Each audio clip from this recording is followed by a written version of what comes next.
L'amour peut-il faire aimer les choux de Bruxelles? C'est pour ainsi dire la question que se pose ma thèse de sociologie, qui s'interroge sur l'alimentation conjugale des jeunes couples de jeunes adultes. Car si la mise en commun des repas paraît évidente lorsqu'on vit en couple, il n'en va pas de même pour les contenus. Cette thèse questionne en effet le rôle de l'alimentation dans la construction du couple et réciproquement. À quelle vitesse et pourquoi les alimentations sont-elles mises en commun?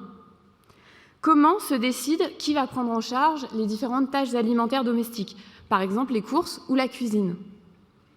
Manger ensemble transforme-t-il ce qu'on mange, et en particulier les alimentations des hommes et des femmes dont on sait qu'elles sont différenciées?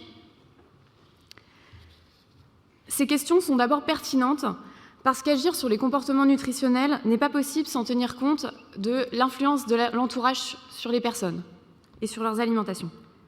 Or, il existe peu d'études sur l'alimentation à ce moment du cycle de vie qui est situé entre la vie célibataire et la vie familiale avec enfants. De plus, les consommations et les tâches domestiques sont un enjeu d'égalitarisme entre les hommes et les femmes, en particulier en cuisine, qui est une activité pour laquelle la valorisation médiatique actuelle peut favoriser une certaine prise en charge par les hommes. Pour y répondre, j'ai donc effectué des entretiens sociologiques avec 26 couples de jeunes adultes hétérosexuels pour comparer leurs habitudes avant l'installation dans un logement commun et après cette installation. Contrairement à nombre d'études, j'ai voulu rencontrer les deux partenaires pour ne pas seulement étudier la personne qui prend en charge l'alimentation, mais aussi celle qui se laisse prendre en charge et qui est plus souvent l'homme. Récolter des informations sur les alimentations quotidiennes est souvent particulièrement difficile. En effet, qui d'entre vous se souvient de ce qu'il a mangé il y a 3 jours le midi? Quand c'était possible, je faisais donc commenter des listes de courses, commenter des frigidaires, également les derniers repas, voire j'accompagnais les personnes dans leurs courses ou je mangeais avec eux. Grâce à cette enquête, je montre que l'alimentation tient une place essentielle dans le processus de construction conjugale chez les jeunes adultes. Je montre que les repas sont mis en commun plus rapidement que d'autres activités domestiques, et notamment que la gestion des tâches alimentaires.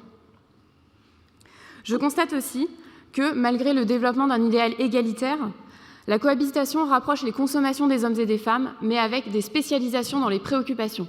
Aux hommes, plutôt les aspects techniques et festifs de l'alimentation, aux femmes, plutôt l'attention aux autres et à la santé. Cependant, j'observe des répartitions finalement pas si inégalitaires que cela des tâches, de la prise en charge des tâches. Est-ce parce que les relations entre hommes et femmes sont en train de changer? Est-ce parce que ces couples n'ont pas encore d'enfants? La question reste encore ouverte. Je m'interroge enfin quant à l'effet de l'âge et de la catégorie sociale. En effet, chez les plus jeunes, je constate que leur alimentation conjugale est marquée par la question de l'apprentissage de la gestion domestique. Enfin, comparativement aux partenaires des catégories populaires, je constate que les catégories supérieures ont peut-être tendance à moins mettre en commun leurs alimentations et à conserver une gestion domestique moins spécialisée entre hommes et femmes. Merci.